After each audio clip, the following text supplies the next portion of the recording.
Hello everyone, very good evening to all. Welcome to सिक्रेस्टी हिमाचल प्रदेश।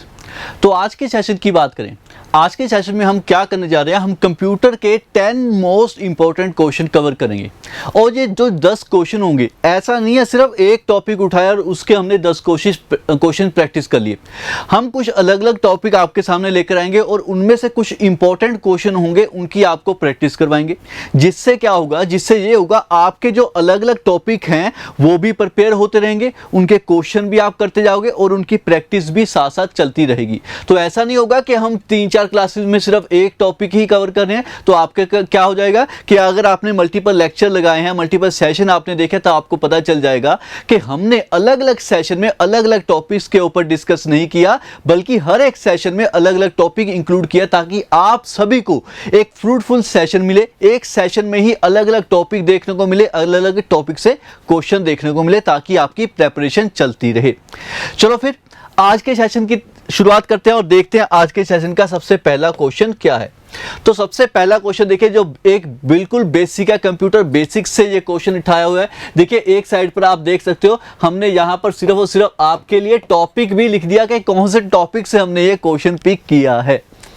The word computer is derived from the word compute। कहां से मिला है? Compute से मिला है। अब कंप्यूट है क्या और कंप्यूट का मतलब क्या है? तो कंप्यूट के बारे में एक और चीज बता दें, जो ये वर्ड है कंप्यूट, ये कंप्यूट कहां से उठाया गया है? ये लैटिन से उठाया गया है। जो लैटिन एक लैंग्वेज है, उससे ये वर्ड उठाया गया है। तो वर्ड जो था उसमें क्या था? कंपात्रे, ठीक है, COMPUTARE, तो ऐसे है, ठीक है, तो वो था। अब उसका मतलब क्या है? कंप्यूट का मतलब क्या है? To calculate, to count, to think, ये सारी चीजें आ जाती है कंप्यूट का मतलब। तो right answer is option B, calculate. Option B is your correct answer, ठीक है जी। To calculate, to count, to think और टू सम अप, जो हमारा लैटिन का वर्ड है कंपात्रे। चलिए नेक्स्ट क्वेश्चन देखिए। नेक्स्ट क्वेश्चन जो अगेन हमारा कंप्यूटर बेसिक से ही है। Dash means the raw facts and figures. अब देखो, जब भी हमारे पास ये वर्ड आ जाए रॉ, जब भी हमारे पास ये वर्ड आ जाए रॉ, अब रॉ का मतलब क्या होता है? रॉ का मतलब होता है जो चीज, मतलब नॉर्मल लैंग्वेज में बात करूं, कच्ची है। जो चीज कच्ची है वो कच्चा है, जो हमारे पास क्या आ जाए? रॉ आ जाता है। जैसे फल की बात करें, फल कच्चा होता है, रॉ फ्रूट, ठीक है। जैसे राइप फ्रूट आता है, पका हुआ फल हो जाता है। तो जैसे अगर यहाँ पर रॉ फैक्ट्स और फिगर्स की बात हुई है, ठीक है, अगर मेरे पास कुछ भी ऐसी चीज पड़ी है जो बिखरी हुई पड़ी है, ठीक है, रॉ का दूसरा मतलब हमारे पास क्या आता है? बिखरा हुआ पड़ा है। तो वो मेरे पास क्या आ जाता है? एक डाटा आ जाता है। उसको मैं क्या बोलूंगा कि एक मेरे पास सामने क्या पड़ा है? डाटा पड़ा है। But that data is not in sequence. वो इसमें क्या है? सीक्वेंस में नहीं है।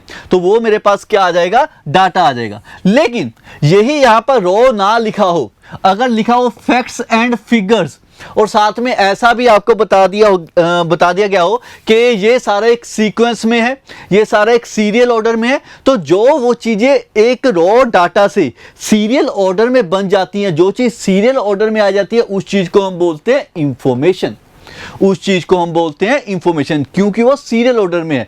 पहली लाइन पढ़ी, हाँ इसका मतलब ये है, तो मैंने ये काम कर लिया। दूसरी लाइन ये काम कर लिया, मतलब वो सीरियल ऑर्डर में चल रहा है। तो वो हमारे पास इंफॉर्मेशन होती है, ठीक है। जैसे रेसिपी होती है किसी भी कुकिंग की, ठीक है, तो वो सीरियल ऑर्डर, पहले ये काम करो। अगर चाय बनानी है तो पहले पानी डालो, फिर पत्ती डालो, फिर चीनी डालो। तो ये क्या है? एक इंफॉर्मेशन है। तो अगर ऐसे ही पढ़ा हो कि आपने दूध डालना है, फिर उसके बाद पानी डालना है, ठीक है, ऐसे मतलब अलग अलग चीजें पढ़े, तो वो हमारे पास क्या आ जाता है? एक डाटा हो जाता है। Okay, CMOS stand for. अगर CMOS की बात करें तो ये जो क्वेश्चन है हमारे CPU के टाइप के जो क्वेश्चन होते हैं उनमें से उठाया गया। अब CMOS की बात करें, इसकी फुल फॉर्म हमारे पास क्या आ जाएगा? Complementary metal oxide semiconductor. Complementary metal oxide semiconductor, which is option B, which is option B. अब अगर इसके बारे में बात करें तो ये क्या है? एक लॉजिक फंक्शन है। ये लॉजिक फंक्शन के तौर पर काम करता है, जिसमें पी टाइप और एन टाइप होते हैं। जो हमारे सिमेट्रिक पेयर्स होते हैं, तो उसमें ये कॉम्प्लीमेंट्री के तौर पे, मतलब लॉजिक फंक्शन के तौर पे ये क्या करता है? काम करता है। ओके, इसमें ज़्यादा डिटेल में जाने की जरूरत नहीं हमें। The electrical circuit lines that you see on motherboard. जो मदरबोर्ड में होती हैं use to transfer data is known as, उनको क्या बोला जाता है?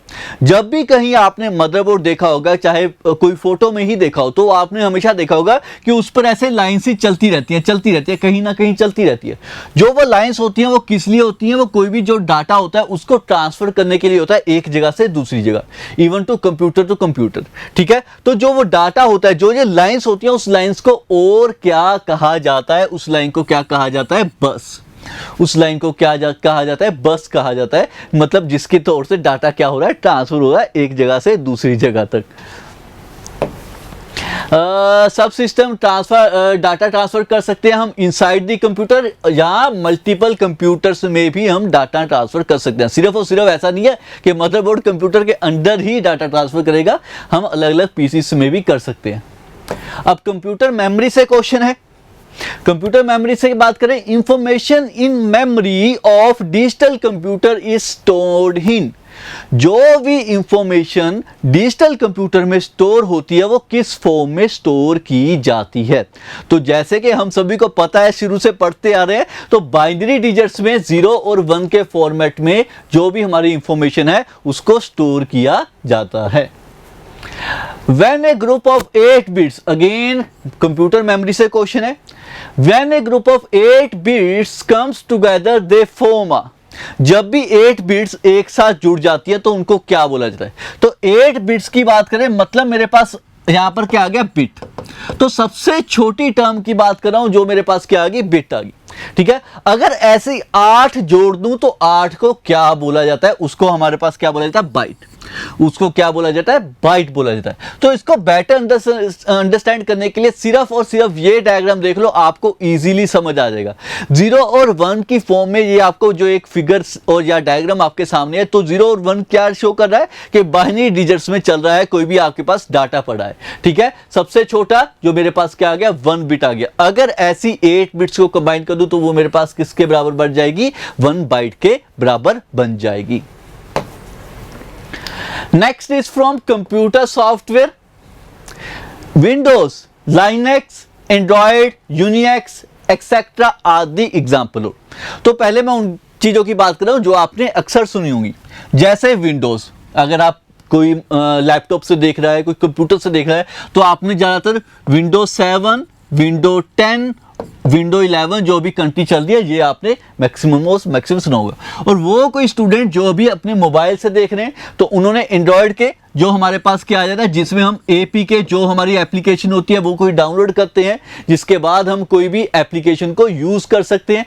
तो वो एंड्रॉयड, ये सारा का सारा क्या है? ये एक वो सिस्टम है जिससे हम अपनी पूरी मशीन को ऑपरेट कर रहे हैं, ठीक है। ऐसे ही लाइनक्स भी आ जाती है। लाइनक्स एक ओपन मॉड्यूल है, विंडो एक रिस्ट्रिक्टेड है, मतलब एक रिस्ट्रिक्टेड पोर्शन में ही हमें दिया जाता है कि हमने इतना ही काम करा। लाइनक्स एक ओपन सोर्स है जिसमें हम बहुत कुछ कर सकते हैं, बहुत सारी प्रोग्रामिंग है जो लाइनक्स में होती है, ठीक है। वैसे जनरली हम इतना यूज नहीं करते हैं, मतलब जो नॉर्मल है, ठीक है, हम और आप जैसे लोग, लेकिन जो कंप्यूटर साइंस जिन्होंने डिग्री की हुई है, ठीक है, जो सिर्फ और सिर्फ इसी फील्ड में है, तो उन्होंने वो ज्यादातर लाइनक्स ही यूज करते हैं। ऐसे ही यूनिक्स भी हमारे पास क्या है? एक ऑपरेटिंग सिस्टम है। ये सारा का सारा हमारे पास क्या है? Operating system. Next question again computer software से। Dash works as an interface between a computer and computer hardware. Computer और कंप्यूटर हार्डवेयर के बीच में जो एक इंटरफेस के रूप में चीज पड़ी है, जो दोनों के बीच में काम कर रही है, उसको क्या बोला जाता है? उसको बोला जाता है ऑपरेटिंग सिस्टम। अब हार्डवेयर की बात करें, हार्डवेयर मेरे पास क्या आ गया? जैसे मदरबोर्ड ही मान लो, या आपके हार्ड डिस्क मान लो, वो मेरे पास क्या आ गया? हार्डवेयर आ गया, ठीक है।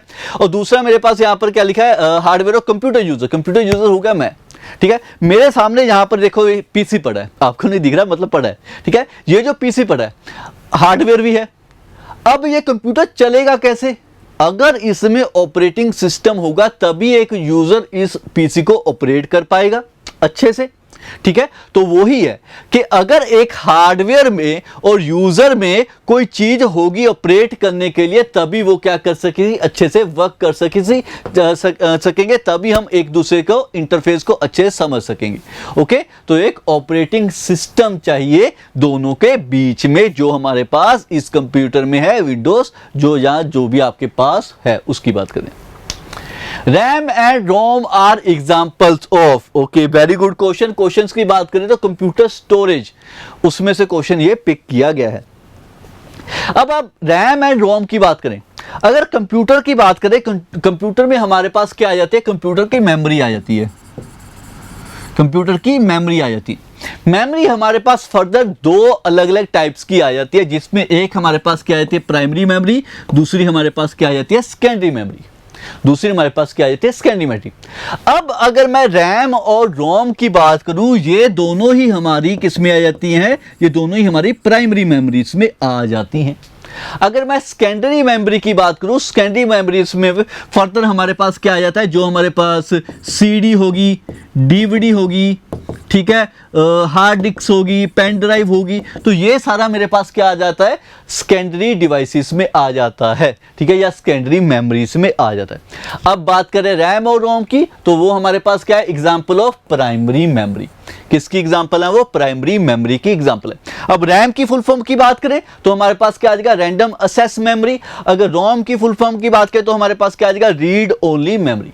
क्या, read only memory and random access memory, यहां पर लिखा भी होगा random access memory, RAM and read only memory, read only memory. अब दोनों में एक डिफरेंस और है, यहां पर भी लिखा हुआ है दोनों में डिफरेंस हो रहा है। तो दोनों में डिफरेंस क्या है, रैम को एक और वर्ड के नाम से भी जाना जाता है। रैम को और क्या बोला जाता है, रैम को बोला जाता है प्राइमरी वोलाटाइल मेमोरी। क्या बोला जाता है, रैम को प्राइमरी वोलाटाइल मेमोरी। ऐसे ही रोम को क्या बोला जाता है, प्राइमरी नॉन वोलाटाइल मेमोरी। तो ऐसा एक क्वेश्चन आपके हिमाचल के एग्जाम में भी आया हुआ था कि रैम को और क्या बोला जाता है, तो हमारे पास क्या था, वोलाटाइल मेमोरी था। अब दोनों में डिफरेंस क्या है, दोनों में डिफरेंस है कि जो इनमें से है कि एक जब शट डाउन हो जाता है ना, एकदम मतलब हमारा पीसी अगर एकदम से शट डाउन हो जाए तो उसमें एक मेमोरी होती है जो डाटा स्टोर कर सकती है। चलो नेक्स्ट क्वेश्चन पर चलते हैं, उसमें थोड़ा और डिटेल में पढ़ लेंगे। ओके, अगेन कंप्यूटर स्टोरेज से ही ये क्वेश्चन है। Okay, dash means they loss their content when the power is turned of. जो चीज मैं समझाने जा रहा था वो क्वेश्चन में थी, इसलिए मैं रुक गया था। कहता अगर मेरा पीसी एकदम से क्या हो जाए, टर्न्ड ऑफ हो जाए, तो जो कंटेंट था, जिस कंटेंट पर मैं काम कर रहा था, मीन्स दे लॉस, और वो क्या हो जाए, लॉस हो जाए, मतलब खत्म हो जाए। जो भी मैं काम कर रहा था वो सारा का सारा काम क्या हो जाए, खत्म हो जाए। तो वो जो काम खत्म हो गया उसका मतलब क्या है, वो किस चीज को रिप्रेजेंट कर रहा है। अभी हमने दो चीज पढ़ी थी, कौन सी, एक थी मेरे पास रैम, दूसरी मेरे पास थी रोम, ठीक है, दूसरी मेरे पास क्या थी, रोम। अब दोनों के बीच में ही हमने एक क्या पढ़ा था, रैम के बारे में कि वो क्या है, वोलाटाइल है, और रोम के बारे में क्या पढ़ा था कि वो क्या है, नॉन वोलाटाइल है। अब कहता है जब मेरा कुछ ऐसा कंटेंट है जो मैं सेव नहीं कर पाया, वो कंटेंट जो मैं सेव नहीं कर पाया, जब मेरा पीसी बंद हो गया, तो वो मेरे पास कौन सा कंटेंट आ जाता है, वो मेरे पास वो चीज आ जाती है जिसमें मेरे पास एक जो नॉन वोलाटाइल और वोलाटाइल मेमोरी दोनों कॉन्ट्ररी बेस पर काम करती है, मतलब एक दूसरे के ऑपोजिट काम करती है। तो वो मेरे पास क्या आ जाएगा, वोलाटाइल मेमोरी, वो मेरे पास क्या आ जाएगा, वोलाटाइल मेमोरी आ जाएगी। ओके, वोलाटाइल मेमोरी और देखो नॉन वोलाटाइल मेमोरी एक दूसरे के ऊपर कॉन्ट्राडिक्ट करते हैं एक दूसरे के साथ ही, ठीक है। कंप्यूट मेमोरी रिक्वायर्स, तो जिसको क्या है, पावर चाहिए, कोई भी डाटा स्टोर करने के लिए उसको पावर चाहिए, अगर पावर नहीं होगी तो डाटा आपका स्टोर नहीं होगा, बस इतनी सी बात। चलिए जी, दैट्स ऑल फॉर टुडे, आज के लिए इतना बहुत है।